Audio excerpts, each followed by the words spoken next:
So today we're looking at the second edition version, or the B edition version of the Transcendental Deduction of the Categories from Immanuel Kant's Critique of Pure Reason. Again, one of the more difficult and influential sections of the Critique of Pure Reason. Just like the A deduction, it's going to try to prove the objective validity of the categories, but we'll see that its greater importance is going to be in the new conception of the self that it introduces.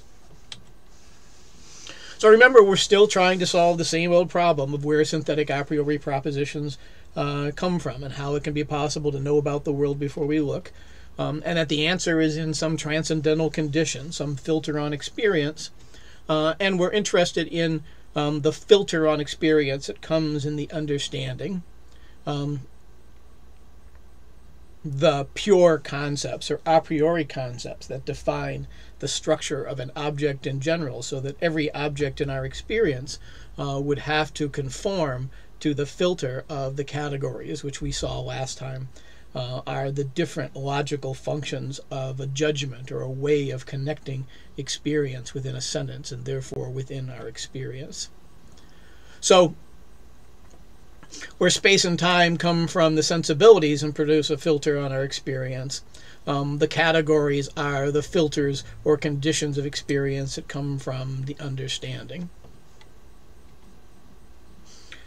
So we're doing the transcendental deduction of the categories, which is in transcendental logic, which are the conditions that the understanding imposes, and we're looking at the second edition version of the transcendental deduction of the categories, which is the proof that all of our experience has to follow these general structures of connection within an object, and therefore we can know a priori that the truths of science will already be true, because nothing that didn't meet them would ever get into our experience.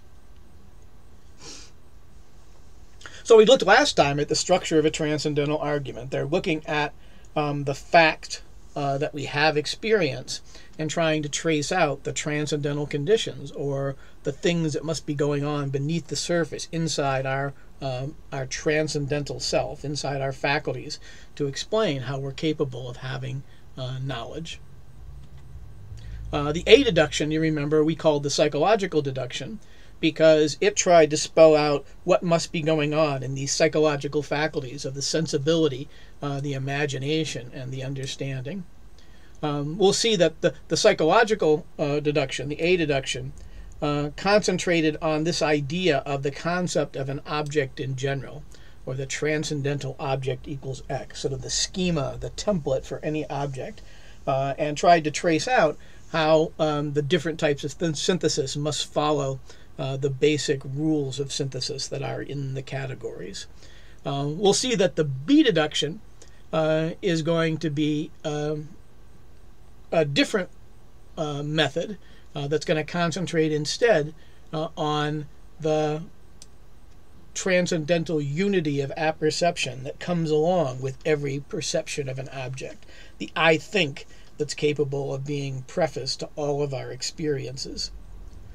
So it's sometimes called the logical version of the deduction, because it looks at the logical requirements of any type of synthesis or connection and then applies them to the necessary synthesis in time, which is the condition under which our intuitions and inner sense become self-conscious, so that the categories are the basic structures by which we can have self-conscious knowledge of objects, to which we can append this I think of apperception, this transcendental unity of apperception.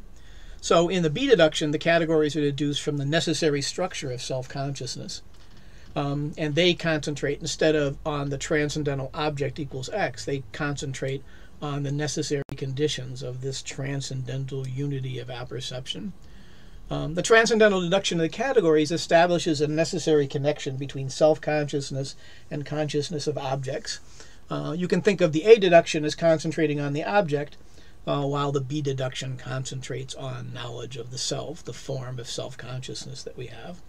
And we'll see why it's so significant today when we relate it to our other discussions of self, like Descartes' "I think, therefore I am," or Hume's conviction that we have no idea of ourself because we can't find any impression of the self, only impressions of our experiences. So the B deduction is going to center on the unique fact that Kant thought characterized human consciousness, that human consciousness is characterized by sensible intuition, and that the necessary features of our consciousness involve somehow being able to somehow connect the understanding, which has concepts or rules for the construction of experience, with the raw materials of our experience, sensible intuition. And it's going to turn out that the nature of time is going to be an essential feature both of our perception of objects and of our perception of consciousness.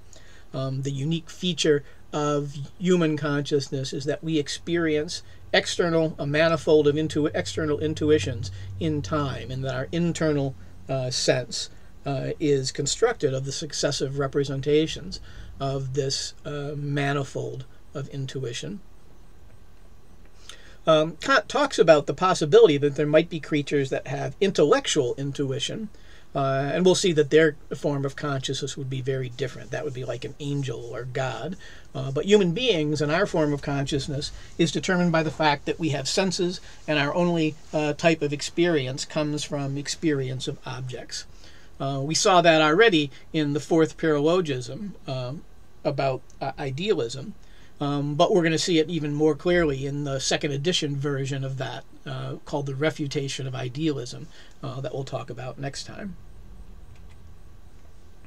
So, human consciousness involves the connection of understanding and sensibility, that our concepts are applied to intuitions, sensible intuitions of external things, and that our experience is a synthesis of that manifold through the concepts of the understanding. And just as space and time had a priori intuitions, which were the necessary conditions, the transcendental conditions of any possible intuition, the structures, the grids, already present grids burned into us, grids of space and time.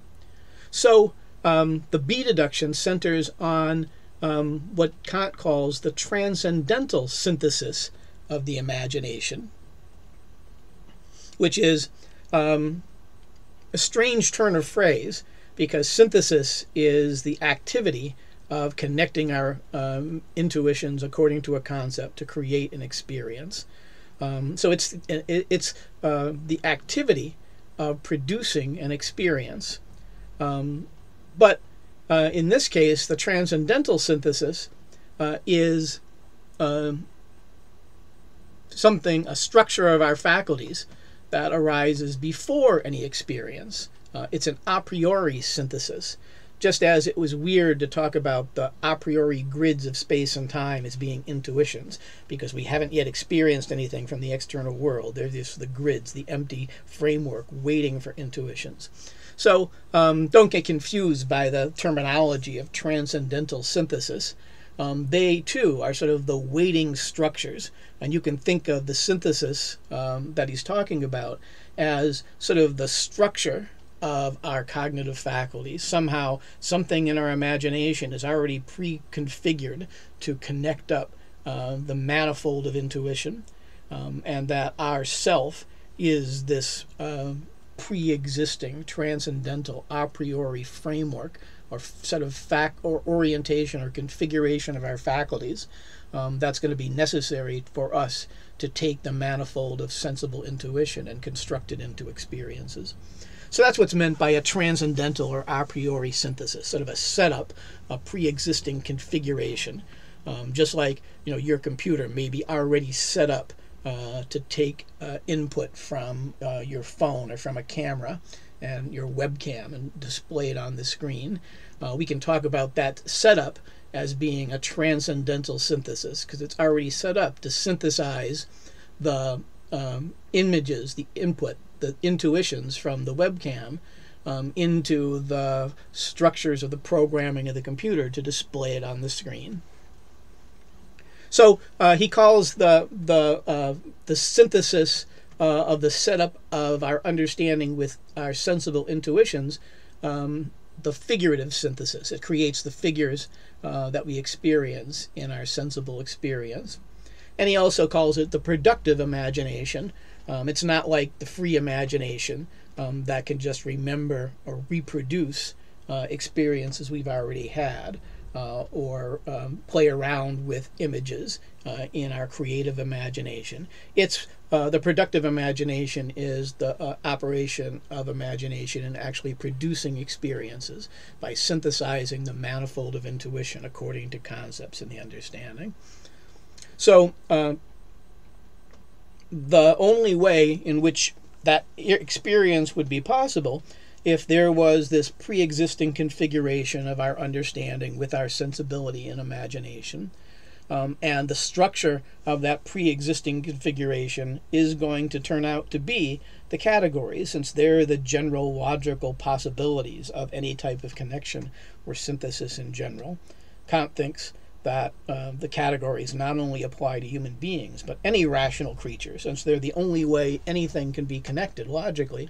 He thinks that any configuration to connect up experience that's pre-wired into our brain would also have to be pre-wired into any rational creature's brain.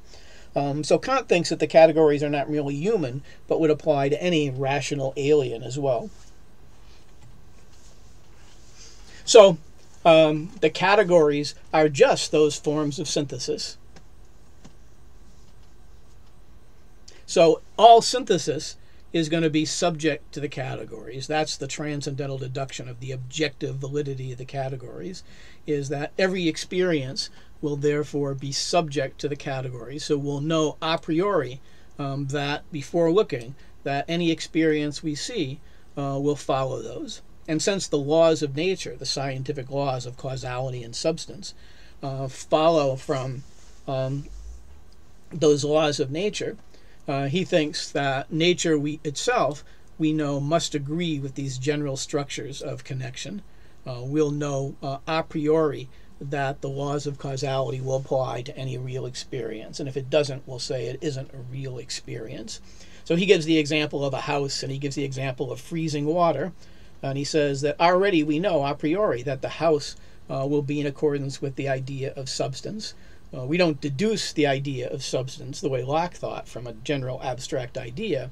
Instead, we impose the structure of substance as being a substratum that holds together its properties. We impose that on our experience as an a priori condition of any possible experience. And in the freezing of water, we see that it getting cold will cause its crystallization, and we can be certain of that a priori without even looking, that if we reduce the temperature of water under certain conditions, it will automatically freeze into ice. And we can know without even testing it or looking at that will be the case. And Kant thinks that's not because of custom or habit, as Hume would say. We know it with absolute certainty a priori, because we ourselves are imposing causality as a category of experience onto any type of experience that we would recognize as true or real, as opposed to a hallucination. But remember the other side of that.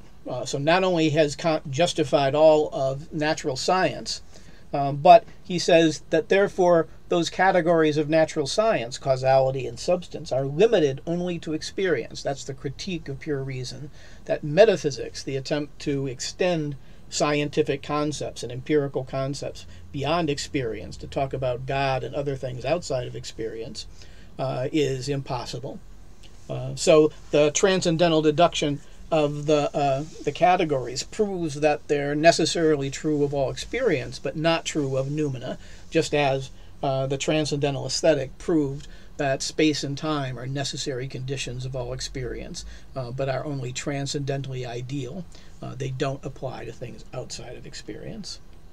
So with that, in that respect, the B deduction, the second edition deduction of the categories, is just doing exactly what the A version did, proving the objective validity of the categories, proving that we have a priori knowledge through science, and showing that that knowledge is only limited to experience. But the really important sections of the B deduction are sections 24 and 25, where Kant tries to talk about how our self-consciousness, this transcendental unity of apperception, is related to this synthesis of experience. And it's going to turn out to not only produce a different and new view of what the human self is and what consciousness is from Descartes or Hume's, from that mind's eye model of self-consciousness, but it's also going to introduce an entirely new conception of what experience is.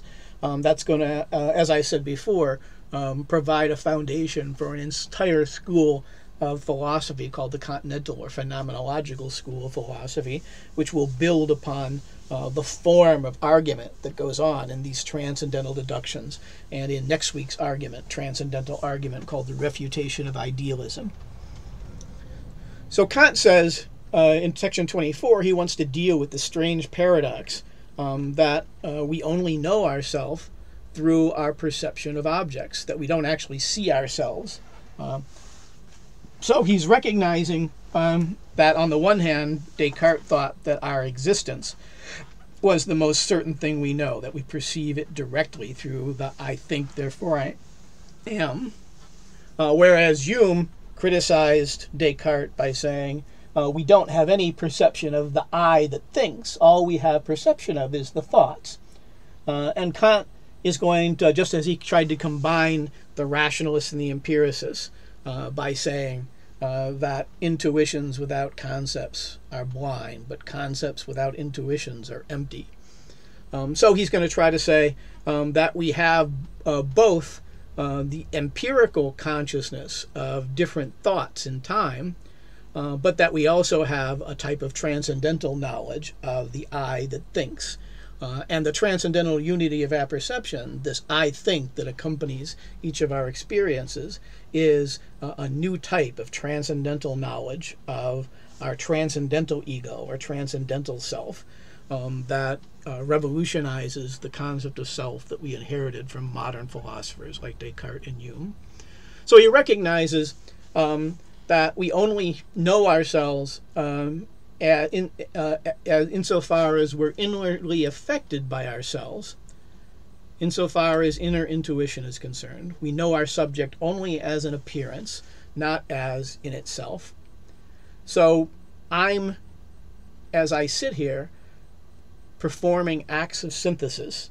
I don't perceive those acts of synthesis. All I see are the way in which that affects my perceptions. I have this thought, and then this thought, and then this thought in time, and I'm conscious of me constructing all the different objects in my experience, and these words flowing out of my mouth, one after the other in time, in the internal self. And in virtue of that, I'm having some type of, the transcendental deduction is the proof that goes from those things that I do see, my empirical consciousness of my inner sense in time. I then try to prove something I don't see, the existence of this transcendental synthesis, this transcendental unity of apperception, the noumenal self, the transcendental ego that's doing all of this connecting. So you may remember in the synthesis of reproduction in the imagination that Kant talks about in the A deduction, he gives the example of how whenever we experience something, it's always necessary to experience in inner sense the reproduction of elements in time. He uses again in the B deduction the example of drawing a line, and he says that the human mind is only capable of representing objects by constructing them in our inner sense in time, and constructing that movement, constructing their existence by putting them together in time in our imagination. So that awareness of things being happening to us in time, and if that's our stream of consciousness, as Hume would have said, that stage of our mind on which ideas pass and repass and glide away. Except now, we're not just perceiving them passively occurring from somewhere I know not where. We're actually feeling ourselves putting them together. We're actually feeling ourselves constructing those objects. We're feeling the spontaneity of our understanding, the spontaneity of this transcendental synthesis. And this feeling of that spontaneity is this new type of experience that arises in a transcendental deduction. Except now Kant thinks it's not only a dry philosophical argument, but it's actually a form of consciousness, transcendental consciousness. So I can actually feel my spontaneity as the I think that accompanies each of my construction of objects. I don't represent it to myself. I don't say, oh, I can see along with my fingers now and these words and my body and these shapes on the screen. I can also see this other thing, which is myself. But I experience in this other way. I sense transcendentally, not as an experience within my mind, but in a different way, the I think that accompanies each of my experiences, the transcendental apperception. So I have no empirical consciousness of self, yet in some other way I feel it transcendentally. So I can't determine myself as a self-active being. That is, I don't have an experience of it. I can't take a snapshot of it in my experience. All I can do is represent myself, the spontaneity of my thought, through exercising that spontaneity, through having a series of experiences, a stream of consciousness that I feel myself in some way thinking or putting together. And in virtue of this, I call myself an intelligence because I'm feeling transcendentally the operation of this transcendental synthesis. So Kant says, I have no knowledge of myself as I am, transcendentally, but only as I appear to myself. My consciousness of self isn't a knowledge of self, a knowledge of this transcendental self. I can't do that. I can only represent objects according to the categories in my experience. So besides the thought of myself, an intuition of the manifold in me, I exist as an intelligence, which is conscious solely of its power of combination. I only know that I am, and I feel my existence without being able to say anything about it or apply concepts to it.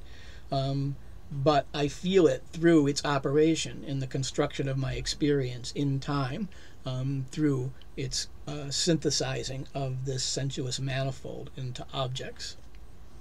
So this is the paradox we mentioned before in Kant, that despite the fact he thinks we can't talk about noumena, I do have a type of experience, a weird type of experience that we're calling transcendental consciousness of my noumenal self, my transcendental self. I can't say much about it. If I start applying empirical concepts to it, they'll be false, because empirical concepts only apply to experience. But I know it, I feel it as merely this spontaneity. I feel it merely as this transcendental synthesis.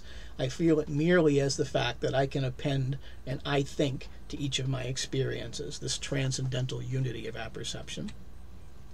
So this should remind you of the idea of the horizon that Kant used, or that Descartes rather used, to explain how we could have the infinite idea of God within our mind. And he also talked about this other type of experience, the way in which some infinite ideas could be both inside and outside of your experience.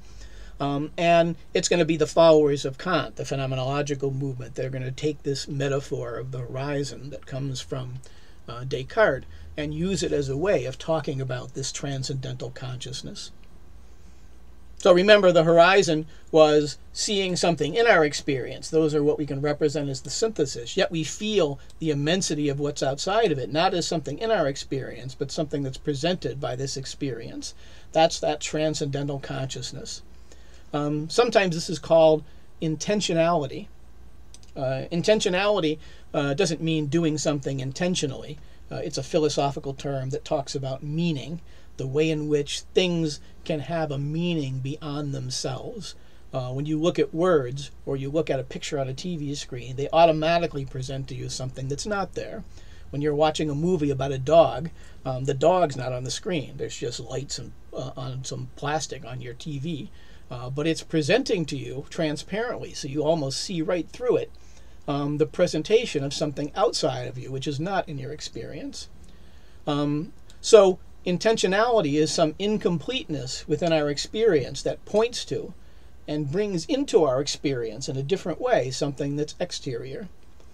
So think of the way in which if you took a stick, you could feel the surface of the ground and tell if it was rough, if it was grassy, or if it was cement. Feel the various different stones and sticks. Imagine how a blind person feels their environment with the cane. After a while, the cane becomes transparent in the same way the TV is transparent to us. It presents to us a horizon where we automatically move beyond what we actually do see to feel in a different way something outside of our experience. So this transcendental consciousness is like this horizon or intentionality. In fact, that's what a transcendental argument is. We take some experience, in this case, our sensible synthesis of intuitions to produce objects, and we see it has some incompleteness. It requires some synthesizing agency, some spontaneity, which we don't see. And it points to that agency, it points to that spontaneity, and brings it into our experience, not as an object, but as something that we feel on the nether side, along the horizon of that experience. So in this case, it's my experiences that I'm having right now and my synthesizing activity that presents to me has an incompleteness. Something is doing this synthesizing. Something is doing this activity as I continually, in my inner sense, construct a line, one point after another, and reproduce each of them in experience. So there must be some agency which is outside of my experience, my transcendental self, my transcendental ego, my noumenal self, and therefore that empirical consciousness points to and in some sense allows me to have this transcendental consciousness of the self that's doing all of this connecting. So we feel our spontaneity by seeing its productions in experience. And Kant gives the example of how an act of attention allows us to perceive this. When we attend to something, our experience will change, and we'll attend to this as our focus, and this is in our peripheral vision. And we can move that focus to see this, and then to concentrate on this, and to concentrate on that. And not only do we feel the procession of looking at this to looking at that, but we also get a sense of the spontaneity. We get a sense of the self that's doing the attending. We feel it not as an object in our empirical consciousness, but we feel it as a transcendental consciousness of a thing presented beyond the horizon, the way the immense of the ocean is presented in that part of it that we do see. So this is going to be Kant's answer to Descartes. Descartes thought we could perceive from the fact that you think, you could perceive directly and immediately your self. And Kant would think that was an illegitimate extension of our empirical concepts beyond our experience. We can't say that we can't apply our scientific and empirical concepts to believe that we have a soul, a self, or a thing that's doing the looking. He agrees with Hume that all we can see empirically are the stream of experiences, but he also thinks that Descartes is right, that I can feel in that experience more than just the stream of consciousness. I feel my spontaneity, I feel my transcendental synthesis, I feel the activity of that synthesis, and therefore my experience of the my inner sense allows me to feel the agency of my transcendental self existing outside of me. So he agrees with Descartes that I can indeed say that I exist. There's an I am and an I think that goes along with every moment of experience. But he doesn't think that we perceive that self directly and immediately and transparently.